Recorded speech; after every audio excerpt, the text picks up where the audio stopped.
কাজ শক্তি ক্ষমতা। কাজ হচ্ছে স্কেলার রাশি, স্কেলার গুণ। কাজ ডাব্লু, ডাব্লু সমান সমান এফ ডট এস সমান সমান F S cos theta, F সমান সমান বল এম এ, তাহলে হচ্ছে M A S cos theta.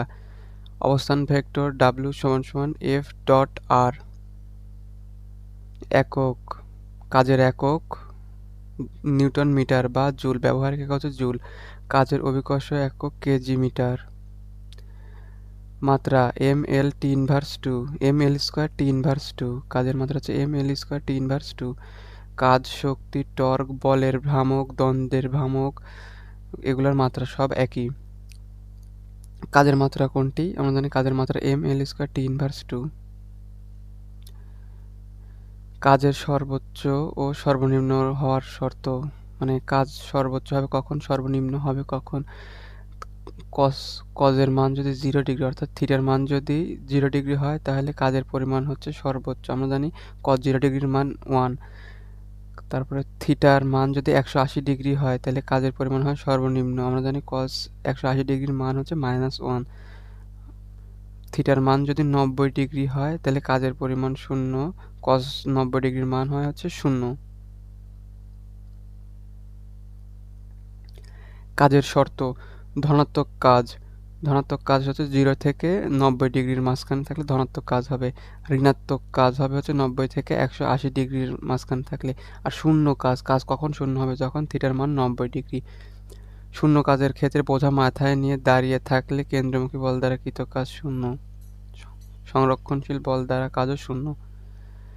কাজের মান শূন্য হবে যদি প্রযুক্ত বল ও সরণের মধ্যবর্তী কোণ হয় হচ্ছে 90 ডিগ্রি। 90 ডিগ্রিতে হচ্ছে শূন্য, 0 ডিগ্রিতে সর্বোচ্চ, আর 180 ডিগ্রিতে হচ্ছে সর্বনিম্ন। কেন্দ্রমুখী বল দ্বারা কৃত কাজ শূন্য।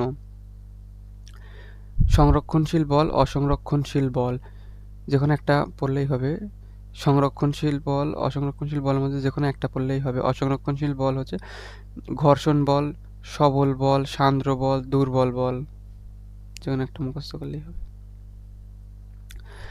তারপর শক্তি, শক্তি নির্ণয়ের ক্ষেত্রে হচ্ছে আনুভূমিকের সাথে থিটা যদি দেওয়া থাকে, আনুভূমিকের সাথে থিটা দেওয়া আছে, সেক্ষেত্রে শক্তি হবে mgs সাইন থিটা। আর দেওয়ালের সাথে থিটা দেওয়া থাকলে, দেওয়ালের সাথে কোনো কোণ দেওয়া থাকলে শক্তি হবে হচ্ছে mgs কস থিটা। বিভব শক্তি ইপি সমান সমান mgh। গতিশক্তি, গতিশক্তি ইকে সমান হাফ এম ভি স্কোয়ার সমান হচ্ছে পি স্কোয়ার ভাগ 2m সমান পিভি ভাগ 2। এখানে ইকে সমানুপাতিক এম, ইকে সমানুপাতিক ভি স্কোয়ার।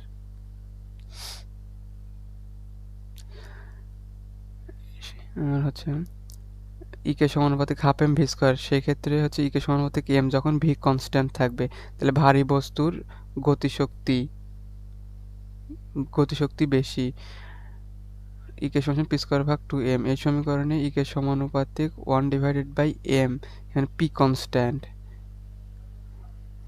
মাথায় রাখতে হবে একটাতে হচ্ছে ভি কনস্ট্যান্ট, একটাতে হচ্ছে পি কনস্ট্যান্ট। হালকা বস্তুর ইকে মানে গতিশক্তি বেশি। সমবেগে কোনো বস্তু যদি সমবেগে চলে তাহলে ভারী বস্তুর গতিশক্তি বেশি। সমবেগে চললে ভারী বস্তুর গতিশক্তি বেশি। সমভরবেগে চললে হালকা বস্তুর গতিশক্তি বেশি। আর ভারী বস্তুর ভরবেগ সবসময় বেশি। গতিশক্তি ও ভরবেগের সমীকরণ একটি পরাবৃত্ত জানি। ভূমি স্পর্শ মুহূর্তে গতিশক্তি, ভূমি স্পর্শ মুহূর্তে গতিশক্তি, তাহলে ভূমি স্পর্শ করা মুহূর্তে বেগ ভি সমান সমান √2gh। ভূমিতে পৌঁছাতে সময় টি সমান সমান √2h ডিভাইডেড বাই জি। আর গতিশক্তি EK equals to half M V square বা mgh।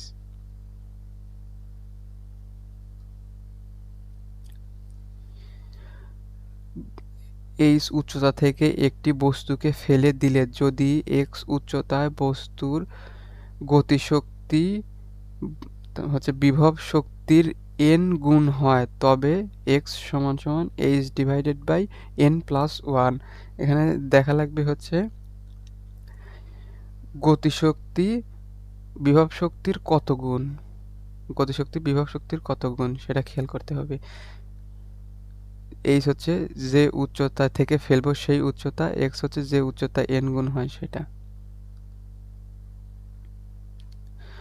তক্তা ও বুলেট, তক্তা সমান সমান বেগ স্কোয়ার, তাহলে বেগ সমান সমান রুট ওভার অফ তক্তা। গুলির বেগ 5 গুণ করা হলে তক্তা কতটি লাগবে? তাহলে আমরা জানি হচ্ছে তক্তা সমান সমান বেগ স্কোয়ার, তাহলে বেগ দেওয়া আছে এত গুণ, তাহলে স্কোয়ার করলে হয়। ক্ষমতা, একক সময়ে কাজ করার হারকে ক্ষমতা বলে। ক্ষমতা পি সমান সমান ডাব্লু ভাগ টি, ডাব্লু সমান সমান এম জি এইচ ভাগ টি, তাহলে হচ্ছে F S divided by T, F V সমান সমান M G V. M G V হচ্ছে ক্রেনের ক্ষমতা, একক হচ্ছে ওয়াট, জুল পার সেকেন্ড বা ওয়াট। 1 জুল সমান সমান 1 ওয়াট, 1 এইচপি সমান সমান 746 ওয়াট, অর্থাৎ 746 ওয়াট। এই ছিল আমাদের আজকের ক্লাস।